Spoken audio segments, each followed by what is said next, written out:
उन्होंने करियर में 50,000 से ज्यादा गाने गाए थे। 30 से ज्यादा भाषाओं में गाने का रिकॉर्ड भी लता दीदी के नाम है।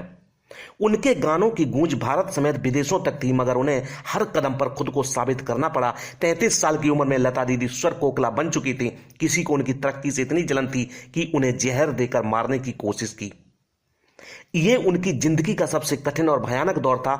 इस वजह से उन्हें 3 महीने तक बेड पर रहना पड़ा। शरीर इस कदर कमजोर हो गया था कि वो बेड से उठ भी नहीं पाती थी, चलना तो दूर की बात। उनके इस कठिन समय में कभी मजरूह सुल्तानपुरी उनका सहारा बने। मजरूह दिन भर अपना काम करके शाम को उनके पास जाकर कविताएं सुनाया करते थे और उनका मन बहलाया करते थे। अपने इस कठिन समय को याद करते हुए लता दीदी ने एक बार कहा था, अगर मजरूह इस मुश्किल वक्त में मेरे साथ ना होते तो शायद मैं इस मुश्किल दौर से ना उबर पाती। अफवाह यह थी कि इस हादसे की वजह से उन्होंने अपनी आवाज खो दी थी। हालांकि बाद में उन्होंने इस बात का खंडन करते हुए कहा था, मैंने अपनी आवाज कभी नहीं खोई थी। बाद में किसने उन्हें जहर दिया है उस इंसान का पता लता दीदी को चला था। उस शख्स के खिलाफ उनके पास पुख्ता सबूत नहीं था, जिस वजह से उसके खिलाफ पुलिस कार्रवाई न हो सकी। नमस्कार दोस्तों, आपका स्वागत है हमारे चैनल ग्लोबल थॉट में। एक बार फिर ग्लोबल थॉट में आज की स्टोरी लता मंगेशकर की। तो देर किस बात की, कीजिए हमारे चैनल को लाइक और सब्सक्राइब और जानिए स्वर कोकिला लता मंगेशकर के जीवन के कुछ चटपटे किस्सों को। दोस्तों, कोई ऐसा सम्मान नहीं था जो लता दीदी को ना मिला हो। उन्हें दादा साहब फाल्के पुरस्कार, पद्म भूषण, पद्म विभूषण और भारत रत्न से सम्मानित किया गया था। उन्होंने 3 नेशनल अवार्ड भी जीते थे, 4 फिल्म फेयर अवार्ड भी अपने नाम किए थे। हैरान की बात यह है कि उन्होंने करियर का पहला फिल्म फेयर अवार्ड लेने से साफ इंकार कर दिया था। उन्हें फिल्म मधुबती के गाने आजा रे परदेसी के लिए बेस्ट प्लेबैक सिंगिंग अवार्ड मिला था, मगर उन्होंने यह अवार्ड लेने से मना कर दिया था। इंकार करने की वजह उन्होंने यह बताई थी कि महिला आकार की ट्रॉफी पर कोई कपड़ा नहीं है। उनके इस जवाब से सभी लोग दंग रह गए थे। बाद में यह अवार्ड उन्हें ढक कर दिया गया था। दोस्तों, लता दीदी 13 साल की थी तब उनके पिता दीनानाथ मंगेशकर का हार्ट अटैक की वजह से निधन हो गया था। वो घर में बड़ी थी, ऐसे में सारी जिम्मेदारियां उन्हीं के कंधों पर आ गईं। एक दिन ऐसा भी आया जब पूरे परिवार को भूखा सोना पड़ा था। यह बात खुद लता दीदी ने 2015 में एक इंटरव्यू में कही थी। इस दौरान मास्टर विनायक ने उन्हें अपनी मराठी फिल्म पहली मंगला गौर के लिए अप्रोच किया। पैसों की जरूरत थी तो उन्होंने हाँ कर दी और फिल्म में एक छोटा सा रोल भी किया। साथ में उन्होंने फिल्म के गीत नटली चैत्राची नवलाई को अपनी आवाज भी दी। इस गाने के लिए उन्हें 25 रुपए फीस मिली थी और इस फिल्म के रोल के लिए कुल 300 रुपए। इसके बाद उन्होंने कुछ समय तक मास्टर विनायक की कंपनी में काम किया। लता दीदी की आवाज में वो दर्द था जिसे सुनकर पूर्व प्रधानमंत्री जवाहरलाल नेहरू भी खुद को रोने से रोक नहीं सके। यह घटना तब की है जब 1962 में चीन के हमले के बाद पूरे देश में हताशा का भाव फैला हुआ था। इसी दौरान 26 जनवरी 1963 को लता दीदी से गुजारिश की गई कि वो ए मेरे वतन के लोगों गाने को अपनी आवाज दें। समय कम था लेकिन इसके बावजूद वो इसके लिए राजी हो गई। फ्लाइट में ही टेप रिकॉर्डर पर इसे थोड़ा थोड़ा सुनकर प्रैक्टिस की। जब उन्होंने इस गाने को अपने मधुर आवाज में परोया तो सामने बैठे पंडित जी समेत सभी अतिथियों की आंखें नम हो गईं। जब गाना खत्म हुआ तो महबूब खान लता दीदी के पास आए और कहा, लता, पंडित जी तुम्हें बुला रहे हैं। इसके बाद लता दीदी की मुलाकात पंडित जी समेत इंदिरा गांधी और कई अन्य राजनेताओं से हुई। पंडित जी ने उनसे कहा, बेटी तुमने आज मुझे रुला दिया, मैं घर जा रहा हूं, तुम भी साथ आओ और मेरे घर पर चाय पियो। लता दीदी उनके साथ घर चली गई। वहां वो एक कोने में बैठ गई। तभी इंदिरा गांधी आई और बोली, मुझे आपको 2 लोगों से मिलाना है जो सही अर्थों में आपके कद्रदान हैं। वो आपसे मिलकर बेहद खुश होंगे। फिर वो अपने 2 बेटों राजीव गांधी और संजय गांधी के साथ लौटी और बोली, ये आपके बड़े फैन हैं। दोस्तों, लता दीदी का पहले नाम हेमा था। बाद में उनके पिता ने अपने नाटक भाव बंधन की लीड फीमेल कैरेक्टर लतिका से प्रभावित होकर उनका नाम लता रख दिया। पहले लता दीदी के पिता का नाम दीनानाथ अभिषेकी था, लेकिन वो चाहते थे कि उनके आगे की पीढ़ी का नाम बिल्कुल अलग हो। उनके पुरखों के गांव का नाम मंगेशी था और कुल देवता का नाम मंगेश। इस तरह उन्होंने अपना सरनेम मंगेशकर कर लिया था।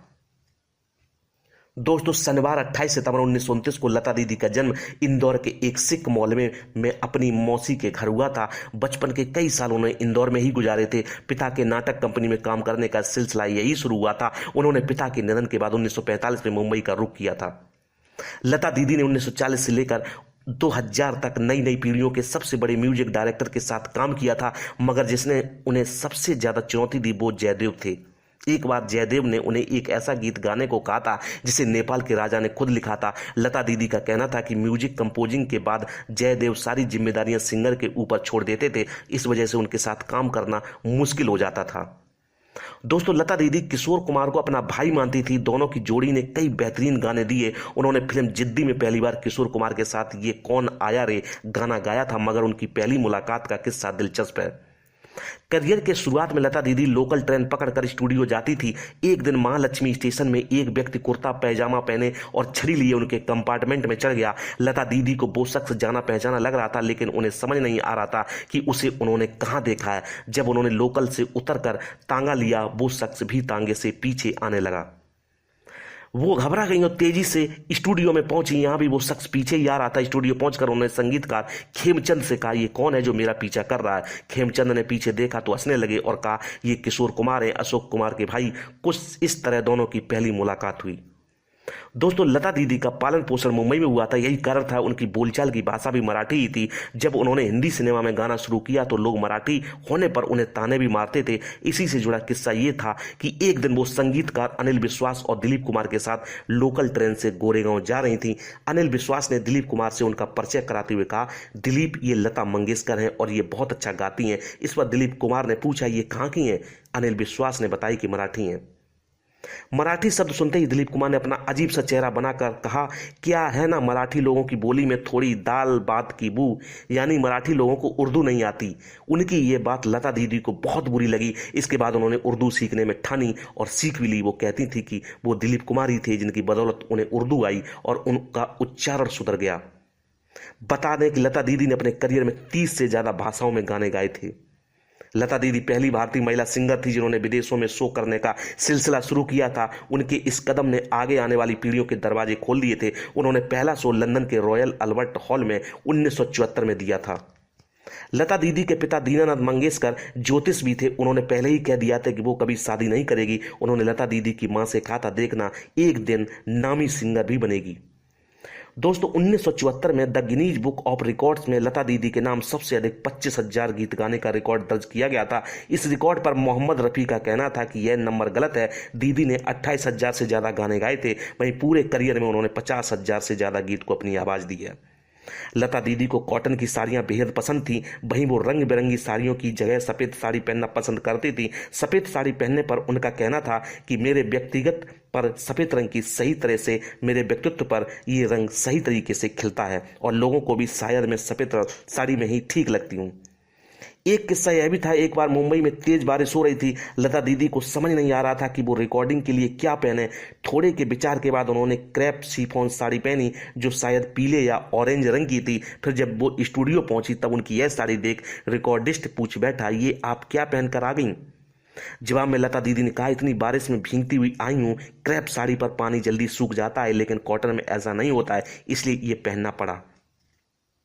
इस पर रिकॉर्डिस्ट ने कहा, यह आप पर जच नहीं रही है। इस घटना के बाद लता दीदी को एहसास हो गया कि उन्हें लोग सिर्फ सफ़ेद साड़ी में ही देखना पसंद करते हैं। ऐसे में उन्होंने रंग बिरंगी साड़ियों से दूरी बना ली। दोस्तों, सिंगिंग के अलावा लता दीदी ने समाज सेवा का भी काम किया है। 1989 में लता दीदी ने लता मंगेशकर फाउंडेशन की शुरुआत की थी। इस फाउंडेशन के जरिए वो पुणे में अपने पिता दीनानाथ मंगेशकर के नाम पर अस्पताल बनवाया था जो 6 एकड़ में फैला हुआ है। लता मंगेशकर के नाम पर भी नागपुर महाराष्ट्र में एक अस्पताल है। इसकी स्थापना 1991 में की गई थी।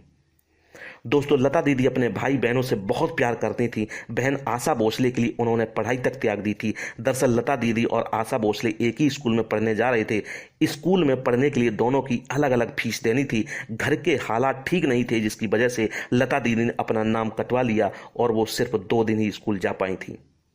आज की स्टोरी कैसी लगी कमेंट बॉक्स में कमेंट करके जरूर बताएं। और अगर हमारे द्वारा दी गई स्टोरी आपको अच्छी लगती है तो मेरे चैनल को लाइक शेयर और सब्सक्राइब करना ना भूलें। धन्यवाद।